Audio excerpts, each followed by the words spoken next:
How does a nation controlling a quarter of Earth's surface lose everything within 30 years? What single decision transforms a creditor empire financing the world into a debtor state begging for IMF bailouts?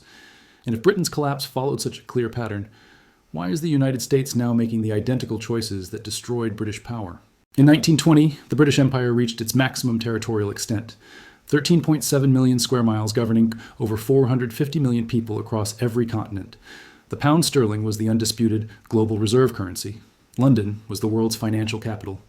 British investors owned Argentine railways, South African mines, Indian plantations, and infrastructure projects spanning 6 continents. The Royal Navy remained the planet's dominant maritime force. Britain appeared unassailable. By 1976, Britain stood in line at the International Monetary Fund, requesting an emergency bailout with stringent conditions attached. The currency had collapsed. The empire had vanished. The nation that had dictated terms to the world for 2 centuries now accepted terms dictated by international bureaucrats. The transformation from global hegemon to supplicant state took just 56 years. If you're watching from anywhere around the world, hit subscribe and let me know where you're tuning in from and what time it is there. I'd love to know who's exploring this history with me. The conventional narrative attributes Britain's decline to moral progress, independence movements, and the natural end of colonialism. This narrative is comforting because it frames imperial dissolution as voluntary evolution rather than forced liquidation. The actual mechanism was far less noble. Britain went bankrupt. Not morally bankrupt, financially insolvent. The empire ended because the treasury couldn't pay the bills. Understanding precisely how this bankruptcy unfolded reveals why it matters for contemporary analysis. Because the United States is now replicating, stage by stage, the exact sequence of decisions that destroyed British financial dominance. The pattern isn't hidden. It's documented, measurable, and unfolding in real time. Britain's financial position in 1914 was extraordinary.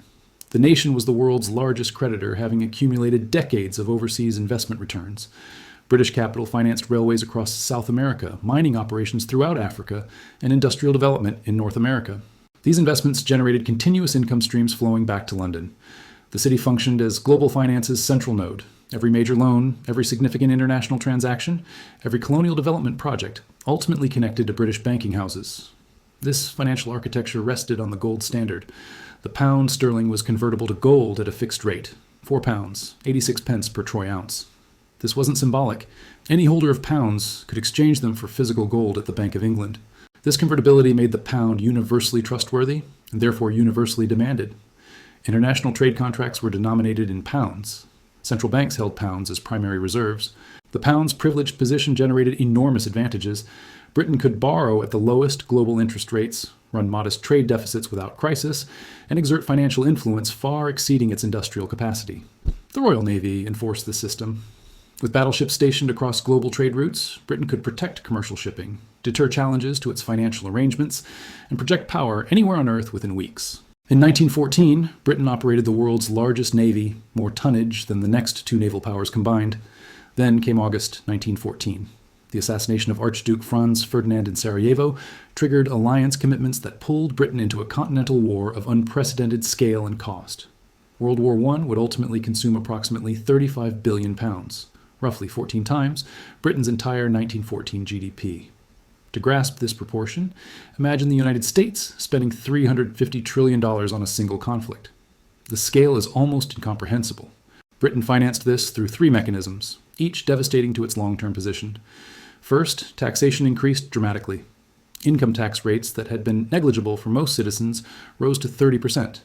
Estate taxes, corporate taxes, excise duties, every revenue source was maximized. But even crushing taxation couldn't cover costs. Second, Britain borrowed massively from its own citizens through war bonds, and critically, from the United States. For the first time in a century, Britain became a net debtor to another power, American banks and the U.S. Government extended billions in credit. By 1918, Britain owed America approximately $4.7 billion, an astronomical sum given exchange rates and economic scales of the era. Third, Britain liquidated overseas assets. To pay for American weapons, food, and raw materials, the British government sold foreign investments accumulated over generations. Argentine railway shares, American corporate bonds, South African mining stakes, assets producing reliable income were sold at wartime prices to finance immediate needs. Wealth built over a century vanished in 4 years. The fourth mechanism was the most insidious. Britain abandoned the gold standard in 1914. This allowed the government to print money without the constraint of gold convertibility. The pound, which had been as good as gold for over 2 centuries, became fiat currency backed only by government promise. Money supply expanded to finance war expenditures, laying the foundation for post-war inflation. By November 1918, Britain had won the war but destroyed its financial foundation. National debt had increased from £650 million in 1914 to £7.4 billion, an 11-fold increase. Britain had transformed from the world's largest creditor to a major debtor. The United States had made the opposite transition, emerging as the primary creditor nation. The global financial balance of power had fundamentally shifted, though this reality took years to fully manifest. British authorities made a catastrophic decision in 1925. They returned to the gold standard at the pre-war parity, £4, 86 pence per ounce of gold. Chancellor of the Exchequer. Winston Churchill championed this policy, believing it would restore confidence in British finance and re-establish the pound's prestige. The decision was economically disastrous. The pound was severely overvalued relative to Britain's actual post-war productive capacity. British exports became prohibitively expensive in international markets. Coal, textiles, steel, machinery. Traditional British exports lost competitiveness. Manufacturing employment declined. Unemployment exceeded 10% throughout the late 1920s. The government maintained high interest rates to defend the overvalued currency, which further suppressed domestic investment and consumption. The 1925 return to gold at pre-war parity was an attempt to restore 1914 reality through monetary policy, to pretend the war's financial devastation hadn't occurred. It failed completely, choking the British economy throughout the interwar period and ensuring Britain entered World War II already financially weakened. Then came September 1939. Germany invaded Poland. Britain declared war.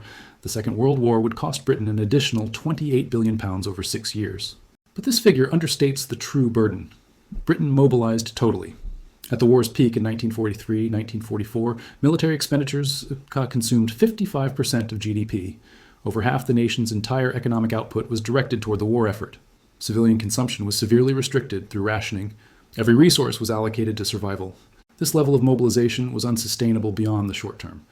Britain was consuming its remaining wealth, liquidating everything of value, and borrowing at rates that would bankrupt any normal nation. By 1941, Britain faced imminent financial collapse. Gold reserves were nearly exhausted. The ability to purchase American supplies was ending. That's when the United States implemented Lend-Lease. President Franklin Roosevelt presented it publicly as lending military equipment to an ally with repayment after victory. The reality was more complex.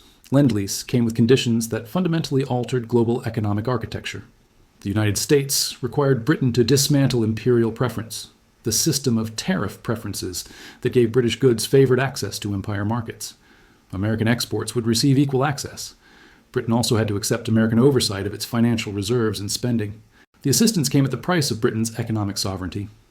By May 1945, Britain had accumulated national debt equal to 250% of GDP. The debt was 2.5 times larger than the entire economy. For contemporary comparison, U.S. federal debt is currently around 123% of GDP. Even Greece, at the peak of its debt crisis, reached only 180%. Britain's 1945 debt ratio was in a category beyond normal crisis thresholds. It was catastrophic. To service this debt and pay for essential imports, Britain sold virtually everything. Remaining overseas investments were liquidated, gold reserves were depleted, art collections, properties, anything with value was sold. The nation that had been the world's largest creditor in 1914 became the world's largest debtor by 1945. The transformation took exactly 31 years and 2 total wars. In July 1944, with war still raging, Allied representatives met at Bretton Woods, New Hampshire, to design the post-war monetary system. Britain sent John Maynard Keynes, the most influential economist of the era. Keynes proposed creating a new international currency unit, the Bancor, to avoid privileging any single national currency. The United States sent Harry Dexter White, who proposed making the dollar the global reserve currency, backed by gold at $35 per ounce. Britain, financially exhausted and dependent on American aid, couldn't contest this arrangement. The dollar replaced the pound as the world's reserve currency. This wasn't merely a technical adjustment in exchange rate mechanisms. It was the single most significant transfer of economic power in modern history. Reserve currency status provides extraordinary advantages. It creates permanent global demand for your currency, since international transactions require it. This allows running persistent trade deficits without crisis. Other nations need your currency, so they're willing to accept it for their exports. You can borrow at lower interest rates than other nations, since there's constant demand for bonds denominated in the reserve currency. Your financial sector becomes the global center since major transactions flow through your banks. For 2 centuries, Britain enjoyed these privileges. In 1944, they transferred to the United States. Post-war, Britain attempted to maintain the pound's value, but the fundamentals were catastrophically broken. Debt exceeded 250% of GDP. Industrial capacity had been damaged or converted to military production. The economy was running massive trade deficits, importing far more than it exported, and the dollar was now king. Everyone needed dollars for international trade, not pounds. The pound was overvalued, but admitting this meant publicly acknowledging Britain was no longer a great power. The fiction persisted until 1949, when Britain devalued the pound by 30%, from $4.03 to $2.80 per pound. Major powers don't devalue their currencies by 30%. The devaluation was an admission that Britain couldn't maintain its pretensions. But devaluation didn't solve the underlying problem. Britain could no longer afford its empire. Maintaining global possessions required military garrisons across 6 continents, naval presence in every ocean, vast colonial administrations, infrastructure investments, and constant operations against independence movements. Britain's economy was perhaps half the size of America's, yet it was attempting to maintain a global footprint that the arithmetic couldn't support. The moment this reality became undeniable occurred in October 1956 at Suez. Egyptian President Gamal Abdel Nasser nationalized the Suez Canal, through which much of Europe's oil supply transited. Britain, which owned 44% of the Suez Canal Company, couldn't accept this. In coordination with France and Israel, Britain launched a military operation. Within days, British forces occupied the canal zone. Militarily, the operation succeeded. Then President Dwight Eisenhower intervened, not with military force, but with financial coercion. The United States threatened to sell its substantial holdings of British pounds, which would crash the currency. America blocked British access to International Monetary Fund loans needed to defend the pound. U.S. officials made clear they would cut oil supplies to Britain if the occupation continued. Britain faced a choice: maintain the Suez occupation and face financial ruin, or withdraw in humiliation. With foreign exchange reserves draining rapidly and the pound under massive selling pressure, Prime Minister Anthony Eden had no alternative. Britain withdrew. Eden resigned in disgrace weeks later. Suez revealed the New World Order with brutal clarity. British military capability meant nothing without American financial approval. The empire was a facade, and Washington was now determining what Britain could and couldn't do. Independence movements across the empire recognized Britain's weakness and accelerated their campaigns. The decline continued relentlessly. In November 1967, Britain devalued the pound again by 14%. Prime Minister Harold Wilson appeared on television, telling citizens that the pound in your pocket hadn't been devalued. This was demonstrably false, and everyone knew it. 2 major devaluations in 18 years signaled Britain was trapped in a cycle of consuming more than it produced, requiring continuous devaluations to make exports competitive and imports affordable. Through the 1960s and 1970s, Britain became known as the sick man of Europe. The economy suffered stagflation, high inflation combined with economic stagnation. Industrial strikes paralyzed manufacturing. Energy crises exacerbated every problem. A brain drain saw educated professionals emigrate to America and other growing economies. The final humiliation arrived in September 1976.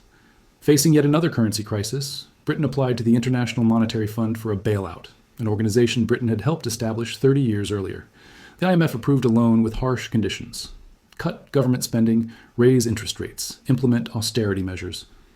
The nation that had ruled a quarter of the world now accepted terms from international bureaucrats. During this period, Britain liquidated the empire rapidly. India and Pakistan gained independence in 1947, Malaysia in 1957, most African colonies in the 1960s. The last major possession, Hong Kong, was transferred to China in 1997. The official narrative presented this as enlightened moral evolution. The reality was financial. Every colony cost money to administer and defend. Britain couldn't afford them anymore. There's a common narrative that Britain gracefully granted independence to colonies as part of progressive decolonization. The actual mechanism was bankruptcy. Britain didn't choose to end the empire. It was forced to by financial reality. Colonial administration, military garrisons, infrastructure investments, and suppressing independence movements cost more than a shattered British economy could sustain. The empire ended because the bills couldn't be paid. So what pattern emerges? First, massive debt accumulation from extended wars. Second, loss of reserve currency status to a rival power. Third, persistent trade deficits from consuming more than producing. Fourth, repeated currency devaluations, as economic reality overwhelms political pretensions. Fifth, dependence on foreign creditors for survival. Sixth, loss of political independence as creditors impose conditions. Finally, forced liquidation of overseas assets and commitments. Now observe the United States in 2025. Federal debt exceeds $36 trillion. Endless wars in Iraq, Afghanistan, and global military commitments continue accumulating costs. The dollar's reserve status, while still dominant, faces challenges from alternative payment systems, central banks diversifying reserves, and bilateral trade in other currencies. The United States runs persistent trade deficits, importing approximately $800 billion more than it exports annually. The dollar has lost over 98% of its purchasing power since 1971, when it left the gold standard. Interest payments on federal debt now exceed $1 trillion annually, more than the defense budget. And American foreign policy faces increasing constraints as allies hedge commitments and adversaries test boundaries. The critical difference between Britain's trajectory and America's potential path is speed. Britain's decline from peak in 1920 to IMF bailout in 1976 took 56 years. In today's hyper-connected financial system, where capital moves at light speed and currency crises can unfold in days rather than months, what took Britain 6 decades could potentially happen to America in half that time if the underlying dynamics continue. The warning from history is unambiguous. Financial power is the only real power. Military strength is meaningless if you can't afford to sustain it. Reserve currency status is the ultimate geopolitical advantage. Britain learned this through painful experience. Whether America learns it before or after a similar crisis remains to be seen. This returns to our opening questions. Britain lost everything within 3 decades because it made one fundamental decision: fight total wars beyond its financial capacity to sustain. That decision led inexorably to debt accumulation, currency collapse, and forced liquidation of global position. The United States is now making similar decisions: endless military commitments, persistent deficits, accumulating debt, and gradual erosion of dollar dominance. The pattern isn't hidden. It's documented in Britain's experience and unfolding in American policy. If understanding this pattern changed how you see current events, I'd appreciate it if you subscribed. The economic forces shaping power transitions operate whether or not we acknowledge them, and recognizing the pattern is essential to understanding what comes next.